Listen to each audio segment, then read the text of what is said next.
peacemakers of Christo. உன்னிடம் இருப்பவர்கள் உன்னை வாழ வைக்க வழி சொன்னவர்களா, இல்லை கூட இருந்து குழிப்பறித்தவர்களா? உன்னை வாழ வைக்க வழி சொன்னவர்களா, இல்ல கூட இருந்து குழிப்பறித்தவர்களா? யோவான் சுவிசேஷம் 1வது அதிகாரம் 41வது வசனத்திலே, அவர் போய் முதலில் தம் சகோதரரான சீமோனை பார்த்து மெசியாவை கண்டோம் என்றார். மெசியா என்றால் அருள் பொழிவு பெற்றவர் என்பது பொருள். பின்பு அவர் சீமோனை இயேசுவிடம் அழைத்து வந்தார். இயேசு அவரை பார்த்து, நீ யோவானின் மகன் சீமோன், இனி கேபா எனப்படுவாய் என்றார். கேபா என்றால் பாறை என்பது பொருள். ஜெபிப்போம்.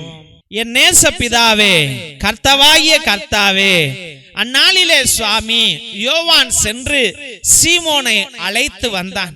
எங்கப்பா கூட்டிட்டு போற என்றால், நாங்கள் மெசியாவை கண்டோம் என்று யோவான் அறிக்கையிடுகிறார். ஆண்டவரே, என் தெய்வ கர்த்தாவே, அப்பா, வாழ்வு கொடுக்கிற உம்மிடம் யோவான் சீமோனை ஒரு நண்பனாக, ஆண்டவரே, ஒரு சகோதரனாக அழைத்து வந்தான் சுவாமி. அப்பா, வாழ்வை நோக்கி அழைத்து வந்தான் ஐயா, மோட்சத்தை நோக்கி அழைத்து வந்தான், இறை ஆசிரை நோக்கி அழைத்து வந்தான் சுவாமி. அவன் ரட்சிப்பை பெறணும், அவன் மீட்பை பெறணும் என்று ஆசையோடு அழைத்து வந்தான் சுவாமி. ஏசப்பா, என் தெய்வ கர்த்தாவே, ராஜாதி ராஜாவே, என்னுடைய வாழ்க்கையில இன்று பெரிய சவால்களும் சோதனைகளும் நடந்து கொண்டிருக்கிறது சுவாமி. ஏசப்பா, ஒரு கணவனாக என் மனைவிய நான் ஒன்ட்ட அழைச்சிட்டு வரல ஆண்டவரே. ஆமாப்பா, நான் என் மனைவிய சினிமா தியேட்டருக்கு கூட்டிட்டு போனேன் ஆண்டவரே, எங்கெங்கயோ கூட்டிட்டு போனேன், உற்றா உறவினர்கள் வீட்டுக்கு கூட்டிட்டு போனேன் ஆண்டவரே, பார்க்குக்கு கூட்டிட்டு போனேன், பீச்சுக்கு கூட்டிட்டு போனேன் ஆண்டவரே. ஆனால் என் மனைவியோட கை கோர்த்து நான் அவளை ஒன்ட்ட கூட்டிட்டு வரல ஆண்டவரே. ஒன்ட்ட கூட்டிட்டு வராததுனால்தான் அவள் இன்று மீட்பை காணாமல் கிடக்கிறாள் ஆண்டவரே. வாயாடியாக கிடக்கிறாள் ஆண்டவரே. என்னை துன்புறுத்துகிறவளாக கிடக்கிறாள் சுவாமி. ஏசப்பா, என்னை வெறுக்கிறவளாக கிடக்கிறாள் ஆண்டவரே. நான் என்றால் பாரம் என்று சொல்லிக் கொண்டு என்னை திட்டிக் கொண்டு இருக்கிறாள் சுவாமி. ஏசப்பா ஆண்டவரே, என் கணவனை நான் ஒன்ட்ட கூட்டிட்டு வரல ஆண்டவரே. என் கணவனை ஆண்டவரே நான் யார்கிட்டயோ கூட்டிட்டு போனேன்ப்பா. மந்திரவாதிகிட்ட கூட்டிட்டு போனேன், ஜாதகம் பார்க்கிறவன்ட்ட கூட்டிட்டு போனேன் ஆண்டவரே. என் அண்ணன் தம்பிங்க வீட்டுக்கு கூட்டிட்டு போனேன் ஆண்டவரே. உற்றா நண்பர்கள் வீட்டுக்கு கூட்டிட்டு போனேன் ஆண்டவரே. எங்கெங்கயோ கூட்டிட்டு போனேன்ப்பா. என் கணவனை நான் ஒன்ட்ட கூட்டிட்டு வரல ஆண்டவரே. அப்பாவும் ஆலயத்திற்கு வா, கோயிலுக்கு போகலாம், கடவுள் தான் நம்ம முக்கியம் என்று சொல்ல மறந்தேன் ஆண்டவரே. அதன் நிமித்தம் அவன் இன்று குடிகாரனா கிடக்கிறான் ஆண்டவரே. அதன் நிமித்தம் அவன் தகாத உறவுகளை வைத்திருக்கிறான் ஐயா. அதன் நிமித்தம் பொறுப்பற்றவனாக இருக்கிறான் ஐயா. ஏசப்பா, அவன் ஊதாரியா மாறி போயிட்டான் ஆண்டவரே. மன உடைஞ்ச போய் கிடக்கிற ஆண்டவரே. நான் என்றால் விருப்பம் இல்லை என்று சொல்லுகிறவனாக மாறி போனான் சுவாமி. ஏசப்பா, ஒரு பெற்றோர்களாக என் மகனையும் என் மகளையும் ஒன்ட்ட கூட்டிட்டு வரல ஆண்டவரே. ஆனால் யோவான் சீமோனை உன்னிடம் அழைத்து வந்தான் சுவாமி. ஏசப்பா, அவனுக்கு ரட்சிப்பு வேண்டும் என்று ஆண்டவரே. நான் என் பிள்ளைங்களை சினிமா தியேட்டருக்கு கூட்டிட்டு போனேன், பீச்சுக்கு கூட்டிட்டு போனேன், வெளிநாடுகளுக்கு கூட்டிட்டு போனேன் அப்பா. எங்கெங்கயோ பிக்னிக் ஸ்பாட்டுக்கு கூட்டிட்டு போனேன் ஆண்டவரே. எங்கெங்கயோ போய் மலைகள்ல விளையாண்டுட்டு வந்தோம் ஆண்டவரே. ஏதோ பார்ட்டிக்கு என் பிள்ளைங்களை கூட்டிட்டு போனேன், திருமணத்துக்கு கூட்டிட்டு போனேன், நிச்சயதார்த்துக்கு கூட்டிட்டு போனேன், புது நன்மைக்கு கூட்டிட்டு போனேன். ஆனா ஒன்ட்ட கூட்டிட்டு வரல ஆண்டவரே. அப்பா, பெரிய பெரிய விருந்துகளுக்கு கூட்டிட்டு போனேன் ஆண்டவரே. ஆனா ஒன்ட்ட கூட்டிட்டு வரலப்பா. அதன் நிமித்தம் இன்று ஆண்டவரே என் மகன் அடங்காதவனாக இருக்கிறான் ஐயா. ஆண்டவரே, உன்னை பார்க்காம போனை பார்க்கிறவனாக மாறி போய் கிடக்கிறான் ஆண்டவரே. ஆண்டவரே, உன்னை பற்றி கொள்ளாமல் தெய்வமே இன்று ஊதாரித்தனமாக வாழ்கிறான். போதைக்கும் கஞ்சாவுக்கும் அடிமையாகி கிடக்கிறான் ஆண்டவரே. அடங்காதவனாக இருக்கிறான் ஐயா. பைக் வேணும்னு சொல்றான் ஆண்டவரே. அப்பா எனக்கு போன் வேணும்னு சொல்றான் ஆண்டவரே. அவன் படிக்கிறதே 7வது 8வது தான் ஆண்டவரே. ஆனா போய் சொல்லிட்டு ஆண்டவரே போன் வேணும்னு சொல்றான் அப்பா. ஏசப்பா ஆண்டவரே, என் தெய்வமே, இந்த வீட்டுல நிம்மதியே இல்ல ஆண்டவரே, சந்தோஷமே இல்ல அப்பா. நீர் இல்லாததுதான் காரணம் ஆண்டவரே. அப்பா நீர் இல்லாததுனாலதான், நான் உங்களை சந்திக்காததுனால்தான் எல்லா வகையிலும் தோல்வி அடைந்தவனாக கிடக்கிறேன். என்ன செய்ய போகிறோம் தெரியல ஆண்டவரே. எப்படி சம்பாதிக்க போறேன் தெரியல ஆண்டவரே. என் பிரச்சனைகளை எப்படி தீர்க்க போறேன் தெரியல அப்பா. ஆண்டவரே, எனக்காக வாதாடுவார் யாரும் இல்லை சுவாமி. ஏசப்பா என் தெய்வமே, அன்று சீமோன் உன்னிடம் வந்தபோது அவனை ஊர்ந்து கவனித்து ஆண்டவரே அவனுக்கு கேஃபா என்று பெயரிட்டேன், பாறை என்று பெயரிட்டேன். ஆண்டவரே தெய்வ கர்த்தாவே, உன்னிடம் வருபவர்கள் பாறையாக மாறுவார்கள் ஆண்டவரே. நிலையான வாழ்க்கைக்குள்ளா இருப்பார்கள் ஐயா. அவர்கள் அல்லாட மாட்டார்கள் ஆண்டவரே, தத்தளிக்க மாட்டார்கள் ஆண்டவரே. நிலமாக ஸ்திரமாக இருப்பார்கள் ஐயா. ஆண்டவரே அவர்கள் கல்லை போல இருப்பார்கள் சுவாமி. இயேசுவே, விசுவாசத்திலும் அன்பிலும் நேர்மையிலும் நீதியிலும் ஆண்டவரே நேர்மையாக இருப்பார்கள் ஐயா. நிலைத்து நிற்பார்கள் ஆண்டவரே. இன்று எத்தனையோ தாய்மார்கள், தந்தைமார்கள், கணவன்மார்கள், மனைவிமார்கள் தத்தளித்து கொண்டிருக்கிறார்கள். நாணலை போல ஆடி கொண்டிருக்கிறார்கள். பாறையை போல இல்ல ஆண்டவரே. அப்பா காலையில சந்தோஷம், சாயந்தரம் துக்கம் வருகிறது ஐயா. காலையில லாபம் வருது ஆண்டவரே, சாயந்தரம் நஷ்டம் வருது ஆண்டவரே. இயேசுவே, காலையில நல்லா இருக்கிறோம், சாயந்தரத்துல நோய்வாய்ப்பட்டு கிடக்கிறோம் சுவாமி. ஏசப்பா நின்னை காண எல்லாரும் ஓடி வரணும் ஆண்டவரே. என் மனைவியோடு வரணும் ஐயா, என் கணவனோடு வரணும் ஐயா, என் பிள்ளைகளோடு வரணும் ஐயா. அனுதினமும் ஜெப வழிபாட்டுக்குள்ளாய், ஆராதனைக்குள்ளாய் ஆண்டவரே, திருப்பலிக்குள்ளாய் ஆண்டவரே பங்கு கொள்ளுகிற எல்லா பிள்ளைகளையும் நீர் பாறையை போல மாற்றுங்க ஆண்டவரே. நன்றாக படிக்கக்கூடிய கிருபையை கொடுங்க, குழந்தை பாக்கியத்தை கொடுங்க, வேலையை கொடுங்க, தடங்கல்களை அகற்றி போடுங்க, தொழில் வளர்ச்சியை கொடுங்க, காசு மேல காசை கொட்ட வையுங்க ஆண்டவரே. இயேசுவே என் தெய்வ கர்த்தாவே, கடன்களை எல்லாம் தீர்த்து போடுங்க ஆண்டவரே. இயேசுவே, உன் பிள்ளைகளை பாறையாக மாற்றும் ஐயா. பயப்பட கூடாது ஐயா, பதட்டத்தோடு இருக்க கூடாது ஆண்டவரே. இயேசுவே, இயேசுவே, எனக்கு நிலையான மனதை கொடுங்க, என்னை பாறை போல மாற்றுங்க ஆண்டவரே.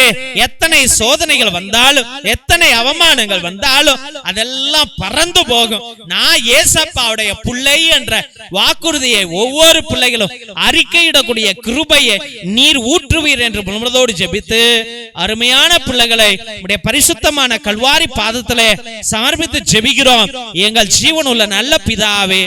ஆமென், ஆமென், ஆமென். ஆசீர்வாதத்தை பெற்றுக் கொள்வோம். தந்தை ஆசீர்வாதத்தின் திருசிலுவை, திருசிலுவை உனக்கும் உன் குடும்பத்திற்கு வெளிச்சமாய் இருக்கிறது. நரக சர்ப்பம் உனக்கு அதிபதியாக வேண்டாம். சாத்தானே அப்பாலே போ. அபத்தங்களை பிள்ளைகளுக்கு போதிக்காதே. நீ கொடுப்பது தீது, நீயே அந்த நஞ்சை உட்கொள். திவ்ய நற்கருணை ஆசீர்வாதத்தை பெற்றுக் கொள்வோம். எல்லாம் அல்ல இறைவன் தந்தை, மகன், தூய ஆவியார் உங்களையும் உங்கள் குடும்பத்தாரையும் ஆசீர்வதித்து வழிநடத்தி காத்தருள்வாராக. ஆமென், ஆமென், ஆமென். இயேசுவில் அன்பார்ந்த தெய்வ பிள்ளைகளை, ஒவ்வொரு நாளும் மதியம் 3 மணியிலிருந்து 5 மணி வரைக்கும் தேவனோடு ஒன்றித்து ஒவ்வொரு பிள்ளைகளுடைய கருத்துக்களையும் ஒரே ஒரு குருவானவர் எல்லா ஜெபங்களையும் சொல்லி உங்களுக்காக அர்ப்பணிக்கிறார். எஸ் அனோவா எல்லாமே ஆமென் அல்லேலூயா எல்லாத்தையும் ஒரே குருவானவர் இந்த மகளை ஆசீர்வதிங்க, இந்த குடும்பத்தை ஆசீர்வதிங்கன்னு 2 மணி நேரம் உங்களுக்காக ஜெபிக்கிறார் என்றால் கடவுள் எவ்வளவு அருளையும் கிருபையையும் உங்கள் மீது ஊற்றுவார் என்பதை நீங்களே சிந்தித்து பாருங்கள். தெய்வ பிள்ளைகளே, உங்களுடைய கருத்துக்கள் பெரியதாக இருந்தால், பெரிய பிரச்சனையில மாட்டிட்டீங்க, பெரிய நோயில இருக்கிறீங்க, இல்ல பெரிய தோல்வியில இருக்கிறீங்க என்றால் நேர்த்தி திருப்பலியை நீங்கள் ஏறெடுங்கள். நபி ஒரு பூசை, உங்களுடைய கருத்துக்களை பொறுத்து 1 பூசை, 3 பூசை, 5 பூசை, 7 பூசை, 9 பூசை, 12 பூசை, 33 பூசை, இல்ல 77 பூசை என்று நீங்கள் ஏறெடுக்கலாம். நிறைவேறும் பொழுது நீங்கள் கண்டிப்பாக அந்த நேர்த்தி கடனை நீங்கள் ஆண்டவருக்கு செலுத்த வேண்டும் என்பதை அன்போடு தெரிவித்துக் கொள்கிறோம். அப்ப இன்னும் தேவன் அதிக ஆசீர்வாதங்களை குடும்பங்களை பலப்படுத்துவார் என்பதை அன்போடு தெரிவித்துக் கொள்கிறோம் தெய்வ பிள்ளைகளே. மற்றமாக உங்கள் திருப்பலி கருத்துக்களை நீங்கள் அனுதினமும் அனுப்பலாம். கீழே இருக்கிற வாட்ஸ்அப் நம்பருக்கு 100 ரூபாய்.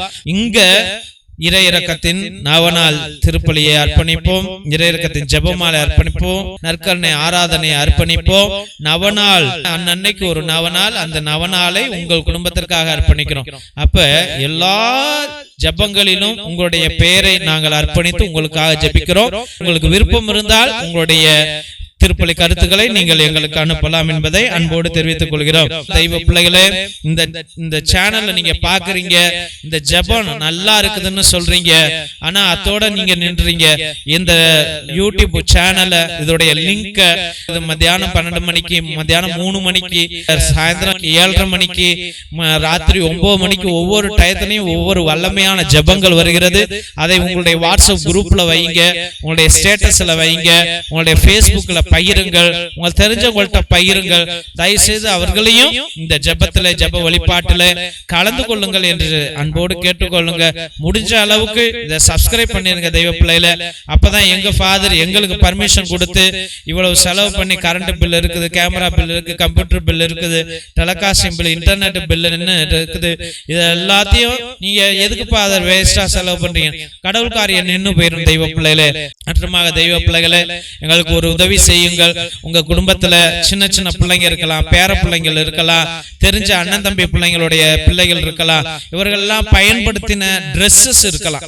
அவங்க இப்ப ட்ரௌசரு, சட்டை, ஸ்கர்ட், சுடிதாரு, நல்ல நல்ல ட்ரெஸ் எல்லாம் இனிமே பயன்படுத்தாம அதை தூக்கி 100 ட்ரெஸ் வச்சிருப்பீங்க, அதை தூக்கி பரணியில போட்டு வச்சிருப்பீங்க, இல்ல பயன்படுத்தாம இருக்கும் மூளையில போட்டு வச்சிருப்பீங்க. அதெல்லாம் எங்களுக்கு அனுப்புங்க, எங்க பிள்ளைங்களுக்கு அது மிகவும் உதவியாக இருக்கும் என்பதை அன்போடு தெரிவித்துள்ளோம். எங்க பிள்ளைங்க நல்ல சந்தோஷமா ஏத்துக்குவாங்க. உங்களால முடிஞ்சா ஏதாவது நோட்டு, பேனா, பென்சில், பேப்பர், இல்லைன்னா உங்க குடும்பம் நல்லா ஆசீர்வதிச்சிருக்கிறார் ஆண்டவர் அப்படின்னு நீங்க நினைச்சீங்கன்னா, நாங்கள் உதவி செய்யற குடும்பங்கள் குடிசை குடும்பங்கள், அங்க லைட் கிடையாது, கரண்ட் கிடையாது, ரோடு கிடையாது, சரியான வாழ்வாதாரம் கிடையாது. அங்கு அவங்க வீட்டுல ஒரு சின்ன சோலார் லைட் நீங்க ஒரு 200 ரூபா 300 ரூபா இருக்கும். ஒரு 3 வீட்டுல, ஒரு 5 வீட்டுல உங்க பேரால அந்த வீட்டுல ஒரு விளக்கு எரியட்டோன்ட்டு நீங்களே வாங்கி எங்களுக்கு நீங்கள் அனுப்பலாம் என்பதை அன்போடு தெரிவித்துக் கொள்கிறோம் தெய்வ பிள்ளைகளே. மற்றமாக மிரக்கல் ஆயில் எத்தனையோ அதிசயங்களை அற்புதங்களை செய்து கொண்டிருக்கிறது. அந்த மிரக்கல் ஆயில் நோய்களை தீர்க்கும், எல்லா வலிகளை தீர்க்கும், ஆஸ்மாவை, பிபி, பிபி எல்லாத்தையும் அது நீக்கும். ஆனால் அதை பயன்படுத்துகிற கண்ணை தவிர்த்து எல்லா இடத்துலயும் நீங்க போட்டு நல்லா தேய்ங்க. ஒரு சொட்டு சுடுதண்ணியில போட்டு குடிங்க. பிபி, சுகர் இருக்கிறவங்க, அப்புறம் தலையில கட்டி இருந்துச்சுன்னா, இல்ல முடி கொட்டுதுன்னா, அது ஒரு 10 சொட்டு தேங்காய் எண்ணெயில போட்டு நல்லா தேய்ச்சி விடுங்க. ஒரு 3 நாளைக்கு செய்யுங்க. முடி கொட்டுறது கம்மியாயிடும். நல்ல விடுதலையை நீங்கள் பெறுவீர்கள். மற்றமாக இரத்தத்தின் விடுதலை ஜெப புத்தகம் 120 வருடங்களுக்கு முன்பதாக நம்முடைய மூதாதையர்கள் அந்தோனியா தகடு, செபஸ்தியா தகடு எழுதி அதுல வீட்டு முன்னாடி தொங்க விட்டுருப்பாங்க. எந்த சாத்தானும் எந்த அசுத்தாவிகளும் நம்முடைய குடும்பத்துக்குள்ளாய் வரக்கூடாது என்று. அதுல உள்ள கட்டு ஜெபங்கள் ஒரு மூதாதையரால் எனக்கு கொடுக்கப்பட்டது. அதை எல்லா வகையான நோய்களுக்கும், பிணிகளுக்கும், செய்வினைகளுக்கும், எல்லா தடங்கல்களுக்கும் இது கட்டு ஜெபம். இதுல எல்லாத்துக்கும் ஜெபங்கள் இருக்கிறது. இதை வாங்கி நீங்கள் பயன்படுத்தும்படியாக அன்போடு வேண்டுகிறோம் தெய்வ பிள்ளைகளே.